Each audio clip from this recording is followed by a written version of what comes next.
if that definition works, then you actually have a way now to measure your behavior and ask yourself, do I really love this person if I'm acting this way? If I'm cheating on them, do I actually love them? Or do I love myself? Am I seeking my own well-being?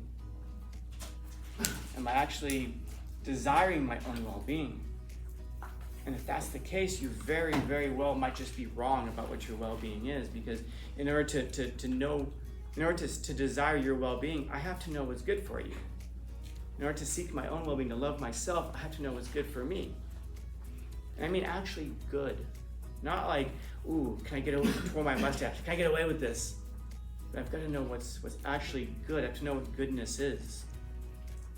Then I have to be in a position to actually seek it. And sometimes the hard thing is that when the thing that's in your best that you want for yourself is good, and yet it contradicts what's good for somebody else. You might realize that you're in a relationship that's good for you, but it's not good for the other person, or vice versa. It's good for the other person, but it's not good for me. Adventure is important, yes, but how many adventures do you have? How many day-to-day, monotonous things do you have? Can you be excited while you're sitting there making asparagus? Can you be exciting when you're jumping out of a plane and skydiving? Can you be exciting when you're walking down to the store to buy some milk? You know, if all you're doing is living at those peaks, you're missing all of the mundane. And it's in all of those things, it's a good question to ask. Just for myself, am I in a position to love? What can I bring to the table? What do I provide? What use am I? And if all you come up with is something degrading, then you realize you're as replaceable as a broken lawnmower part.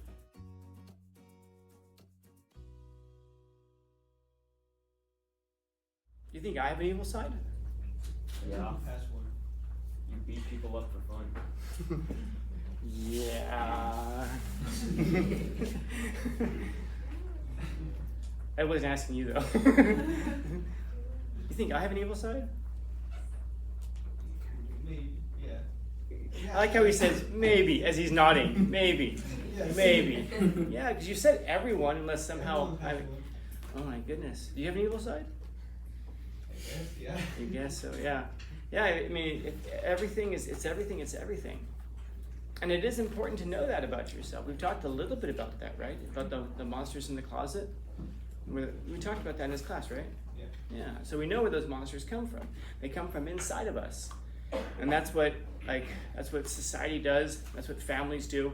They're designed to help us to suppress those evil parts of us. Because we do all have them. I mean, heck, any of you guys babysit little kids, little toddlers? Yeah, then you know that there's an evil side in all of us, and you know that it doesn't start when we're 30. It starts when we're almost from the very second that we're born. And it's interesting because earlier last week we looked at a quote from G.K. Chesterton, I think it was, and he said that, I don't know why I say I think it was. I know that it was G.K. Chesterton. He said that the lesson of Beauty and the Beast is that in order for a thing to be loved, it first has to be loved before it becomes lovable. And you think about that with a baby. You have to. What's so lovable about a little baby? It screams, it cries, it keeps you up all night. It doesn't care about you. You can come home from a long day, and terrible day at work, and the baby if the baby could talk, will say, "That's nice. Anyway, I'm hungry right now. That's nice, but you need to hold me right now." The baby doesn't care, and the baby isn't even capable of loving you because it's not capable. It's so dependent on you. You can't love a person who you're entirely dependent on. You have to choose it, not just to choose life, but to choose that person.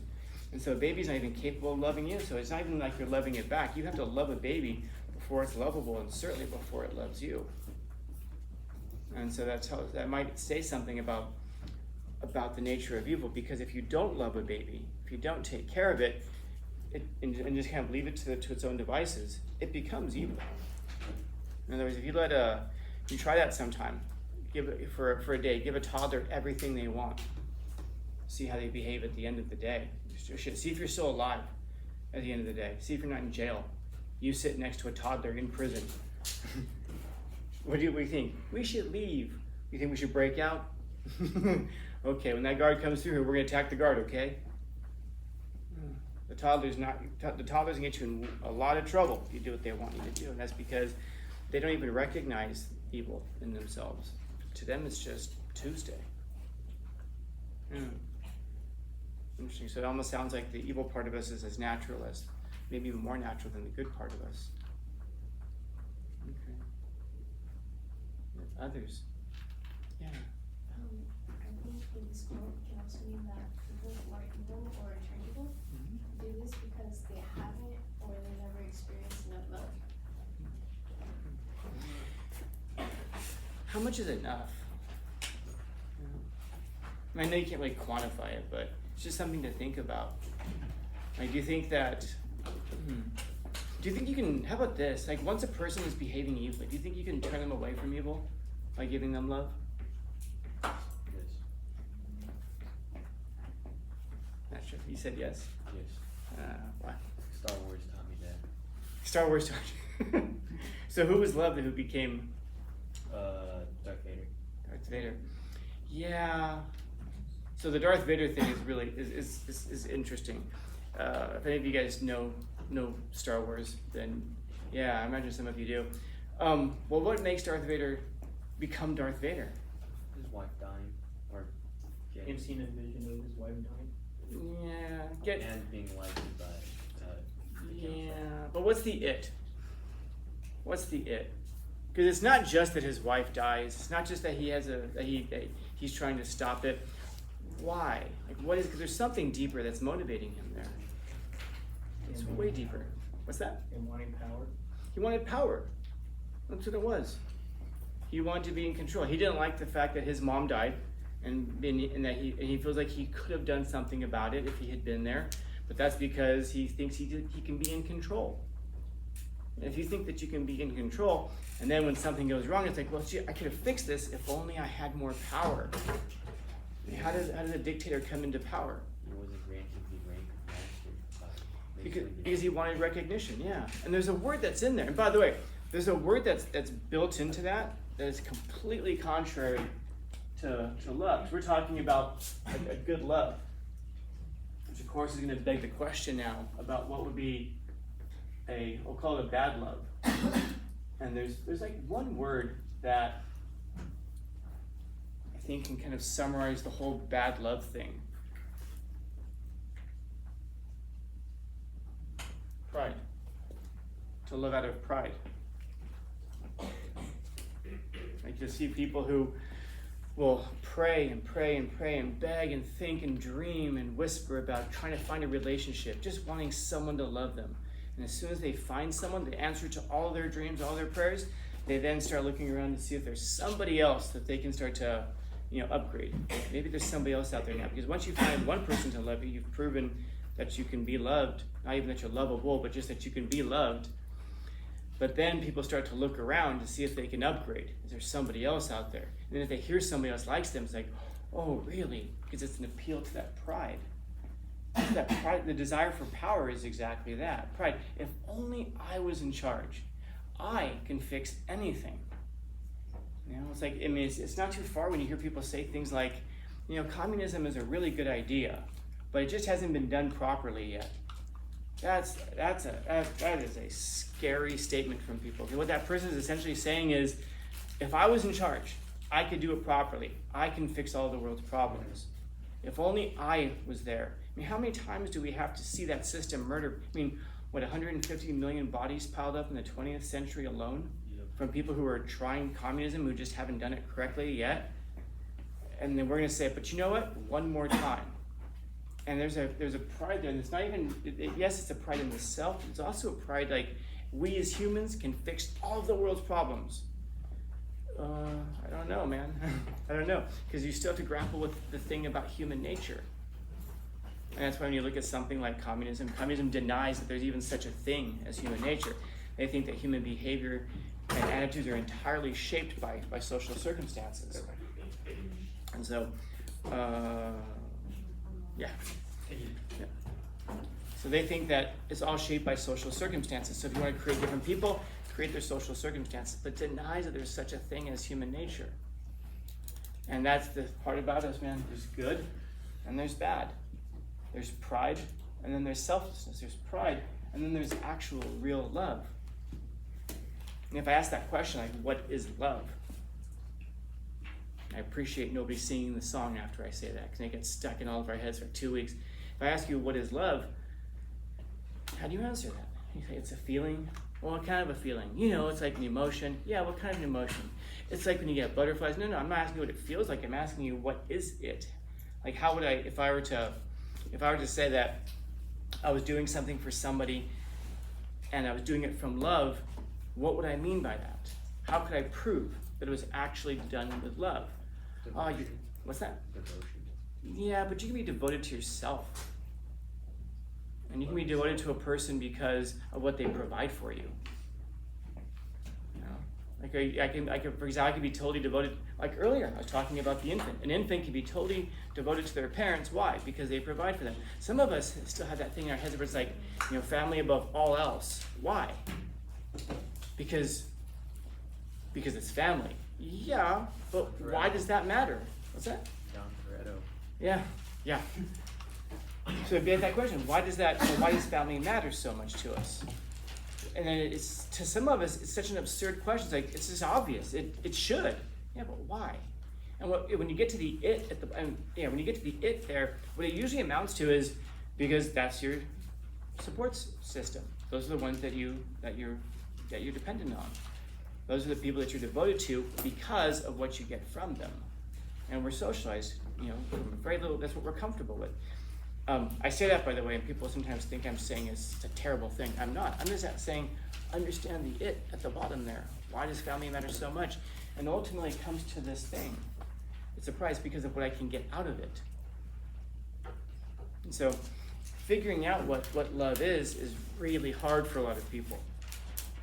What I suggest to you as a definition maybe is love is going to be when you desire the well-being of another and seek that well-being. In other words, when you want the best for somebody and you actively seek the best for somebody. In other words, you actually do it. It's a verb. It's not just like an emotion that you feel. That's a sentiment. But it's actually doing something for somebody, even at the cost of yourself. And that's to love somebody else. And so when you lie to somebody who you say that you love, are you really desiring their well-being by causing them to live in a fictional world that doesn't really exist? Are you actually actively seeking their well-being by lying to them? And you can, so now if that definition works, then you actually have a way now to measure your behavior and ask yourself, do I really love this person if I'm acting this way? If I'm cheating on them, do I actually love them? Or do I love myself? Am I seeking my own well-being? Am I actually desiring my own well-being? And if that's the case, you very, very well might just be wrong about what your well-being is, because in order to desire your well-being, I have to know what's good for you. In order to seek my own well-being, to love myself, I have to know what's good for me. And I mean actually good. Not like, ooh, can I get away with twirl my mustache? Can I get away with this? But I've got to know what's actually good. I have to know what goodness is. Then I have to be in a position to actually seek it. And sometimes the hard thing is that when the thing that's in your best that you want for yourself is good, and yet it contradicts what's good for somebody else. You might realize that you're in a relationship that's good for you, but it's not good for the other person, or vice versa. It's good for the other person, but it's not good for me. You know, I see these memes all the time, these little cartoons on Instagram about, like, you know, when I met him or when I met her, and it shows that the person's like, you know, walking around crying, an emotional wreck, you know, depressed all the time. But then I met them and everything turned around. And they give me this, they give me this, they give me this, they give me this. Anybody see a problem there? What's missing? Where's the love part? Yeah, where's the love part? What do you do for them? I saw this clip recently someone sent me where it was some kind of a dating thing, I think it was. And and they kind of hide it from the original clip, but there's a wall between, so you can't see what she, the guys who are listening can't see what she looks like. She goes out and she says, "Hi guys, my name is so-and-so," really upbeat. And she says, I'm however old she was, 20 years old, I'm from this place. I love water skiing, I love going out sailing, I love parachuting, anything that's exciting, I love to travel. And she goes on and on and on. And then they asked the guys to, like, who would date her. Not one guy on the whole panel dated her. And the people on the other side were like, "Oh my goodness, why would she?" But she's so cute and she's so upbeat. But what was missing from all of that? What do I provide? What do I bring to the table? Who am I? Everything was. Any guy who would have heard that would have heard, "Ooh, expensive person." Well, traveling, skydiving, all these things that cost a lot of money to go on adventures. Oh, and she began by saying, "I'm looking for an adventure buddy." Okay, that's different from a person who's like looking to build a relationship with, to build a life with. Adventure is important, yes, but how many adventures do you have? How many day-to-day, monotonous things do you have? Can you be excited while you're sitting there making asparagus? Can you be exciting when you're jumping out of a plane and skydiving? Can you be exciting when you're walking down to the store to buy some milk? No. If all you're doing is like living at those peaks, you're missing all of the mundane. And it's in all of those things. It's a good question to ask. Just for myself, am I in a position to love? What can I bring to the table? What do I provide? What use am I? And if all you come up with is something degrading, then you realize you're as replaceable as a broken lawnmower part. And so maybe that's part of the problem, that the ones who are evil, they become evil because they didn't get enough love. It's a good question. Is evil something you are? Or is evil something you do? And if it's true that giving someone enough love can change them and turn them away from evil, that's pretty sick. Now, who here wants to hang around an evil person long enough to hope and pour all of your love into them, hoping that they're going to change someday? I've already done that. I think a lot of people have done that. I think a lot of people have done that. I can change them. Maybe, but I don't know. If you're giving that person all that love, they're already getting all the benefits out of it. Why on earth would they change? Aren't you just reinforcing their behavior? What if they can make gas $1.99? All right, fine. We'll vote for them. But other than that, unless they can make gas $1.99. So I guess the question becomes, how much of yourself are you willing to sacrifice? How much chaos are you willing to live in while the other person hopefully one day changes? And by the way, I bet all of us know people like that. I'm just waiting for them to change someday. Questions, comments, concerns, complaints, criticisms, critiques? Happy Tuesday.